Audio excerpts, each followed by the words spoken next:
What I want to talk about today is the topic of sheets of emotion. What does it mean when there is sheets of emotion? Now, I was going to do a video about both and not either or. However, I had a change of heart and I decided this was the proper video. So many people around the world are going through things. So many people are healing. So many people are working through the pain, the trauma, whatever is going on. Healing certain toxic patterns, healing wounds, healing, sadness, loss, grief, whatever it is.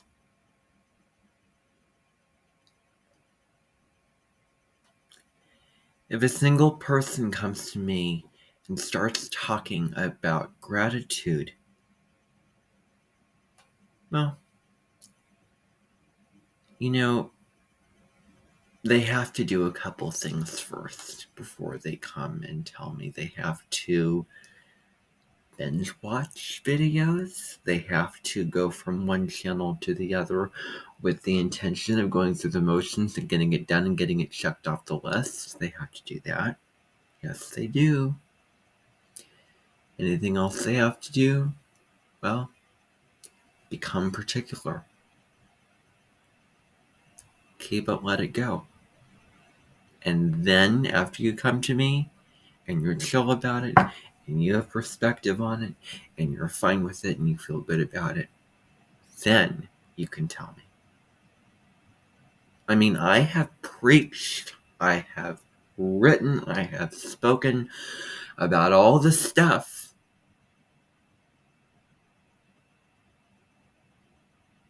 And yet, there's still more. And I feel like I've drained so much. I have exhausted so much information. So much intellectual information.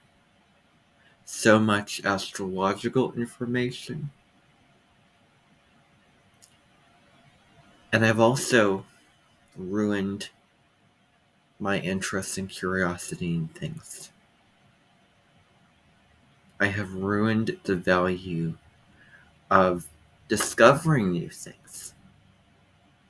Because what did I do?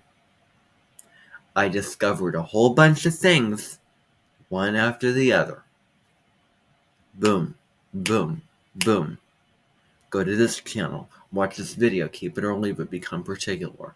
That experience, what I've done over those 2 days in July, it has completely colored my curiosity and interest, and I'm sick and tired of talking about it. I'm sick and tired. I don't want to talk about it. I really don't want to talk about it.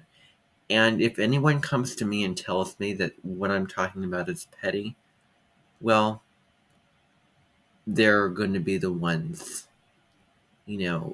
especially those people who are going to have to go through it. If you've gone through it, if you do the same things as I did and you say, oh, that's petty, well, okay. But it does not check out unless you have done what I've done. Now, here's the thing.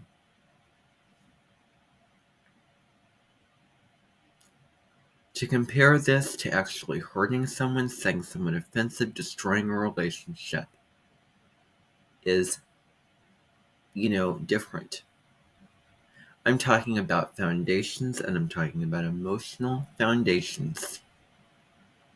What do you have to go back to when things go wrong, when you feel down, when you feel stressed, when you feel pain, etc.?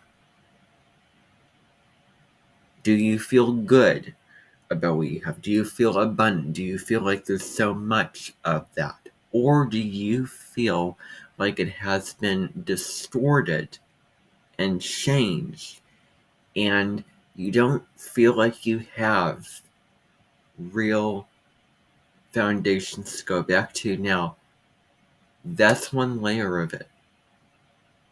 Oh, but then there's another piece of the puzzle.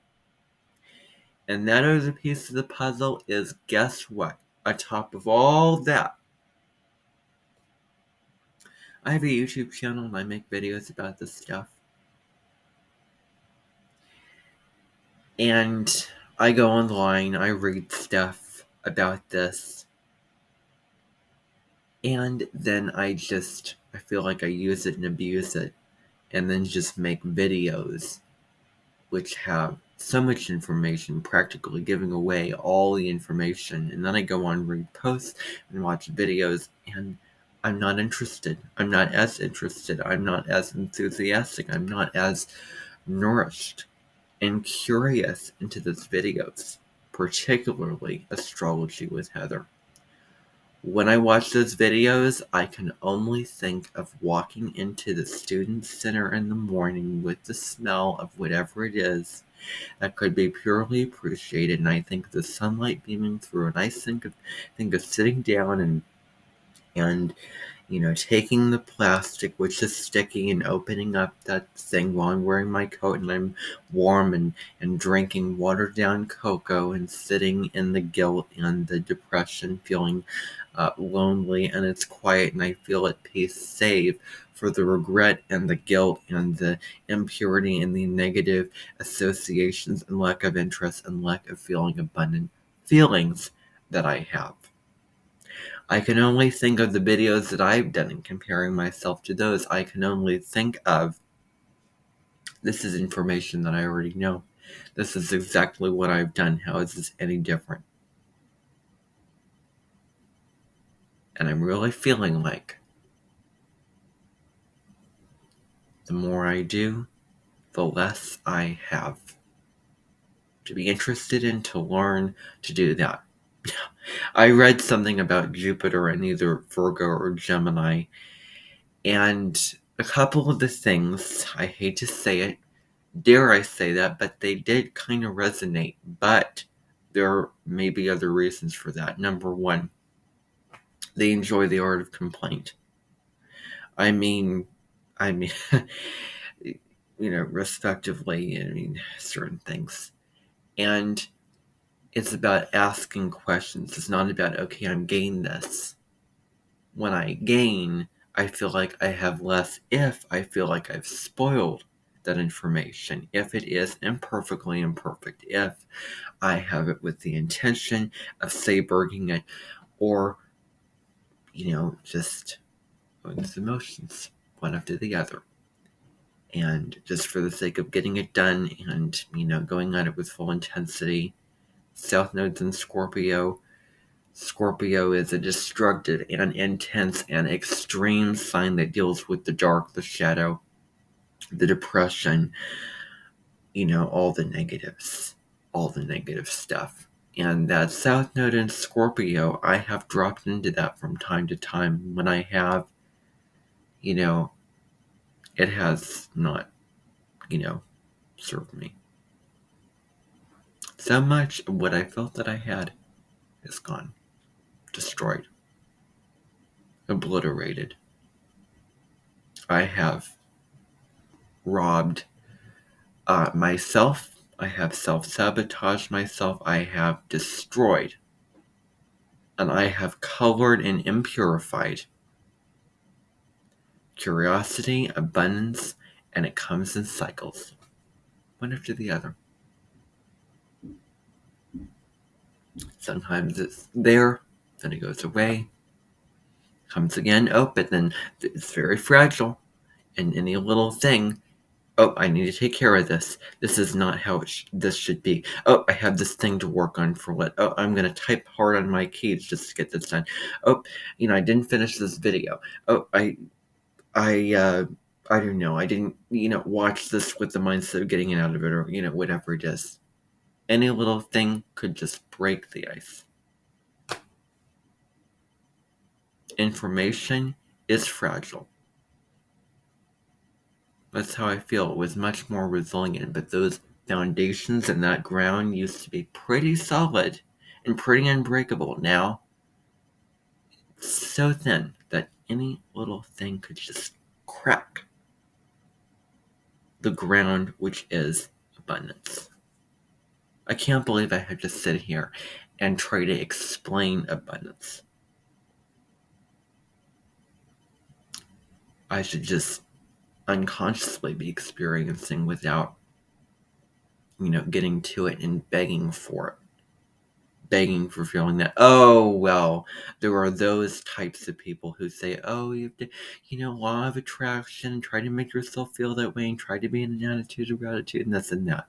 If I hate to say this, I really do. I would not recommend seeing Teal Swan if you're in a desperate mental breakdown, depression situation.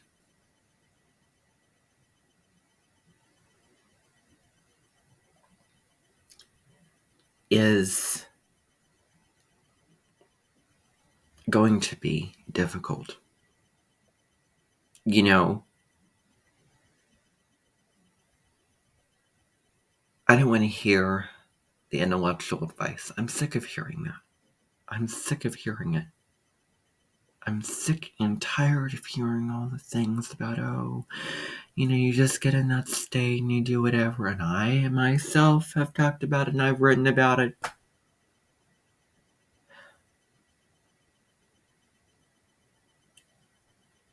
It doesn't really nourish me as much as it should. And I'm not going to, try to see if it's good enough or subpar, try to think about how it nourished me or try to appreciate it. No.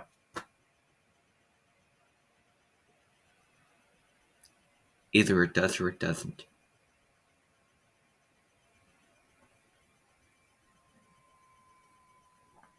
Scorpio is a sign that at worst is destructive, and you have only a few things that you have left that are